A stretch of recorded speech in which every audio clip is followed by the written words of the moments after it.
Thomas Jefferson once said to James Madison, advocating a Bill of Rights, "Half a loaf is better than no bread.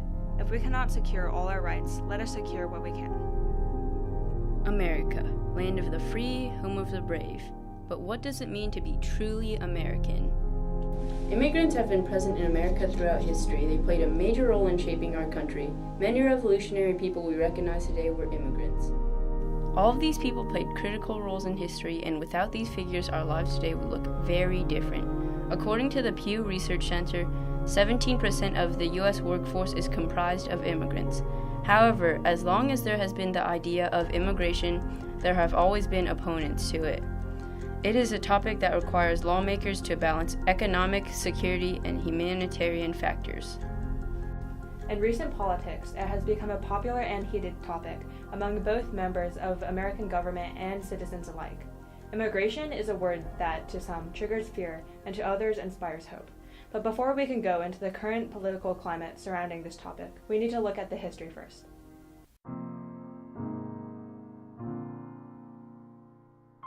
In the early 17th century, Europeans began settling in North America. At this time, most immigrants were escaping religious persecution, looking for economic opportunity, or brought to the colonies as slaves or servants. The earliest immigration control began with the Naturalization Act of 1790. Slaves, free African Americans, and people considered criminals could not become citizens. In the first half of the 19th century, immigration numbers in America skyrocketed due to several factors, including industrialization, the discovery of gold in California, and political and social unrest in Europe. From the 1880s onwards, inventions like the steam-powered ocean liner enabled masses of immigrants to flood into America's industrial cities. At this time, Ellis Island was born as a gateway to pass into the country. The Immigration Act of 1924 opened up immigration from Mexico, Central America, and South America, while European immigrants began to be limited. The Immigration and Nationality Act of 1965 by President Lyndon B. Johnson abolished the past quota system based on race or nationality, instead establishing a visa system based on reuniting immigrant families and bringing in skilled labor to the U.S. Immigrants were coming to America to reconcile with family, to gain economic freedom, and to escape issues in their native country, such as oppression and unemployment. I think usually it's economic reasons. I think a lot of people face very difficult economic circumstances in their country, difficulty finding work and maintaining a basic standard of living, and so they want to come to the United States to find jobs and work. I think there's also a family-based element of immigration, when people have family members here in the United States and they want to join them. I think those are the two main reasons why people immigrate to the United States. There are many different ways to legally reside in the U.S. For someone who is not born in the U.S. and does not have American parents, the processes can become complicated. There are about 185 types of U.S.-issued visas. They consist of both temporary and permanent visas. Temporary visas include non-immigrant visits, such as student, tourist, business, or visiting family. Immigrant visas allow visa holders to receive a one-year permanent resident card, commonly known as a green card. Marriage to a U.S. citizen, sponsorship from an employer, or naturalization can all be ways to receive this card. The Diversity Immigrant Visa Program, also known as the Green Card Lottery, is a government lottery program which issues about 55,000 permanent resident cards annually. The program was established by the 1990 Immigration Act. I am asking Congress to defend the border of our nation for a tiny fraction of the cost. Essential to border security is a powerful physical barrier. Walls work, whether we like it or not. They work better than anything.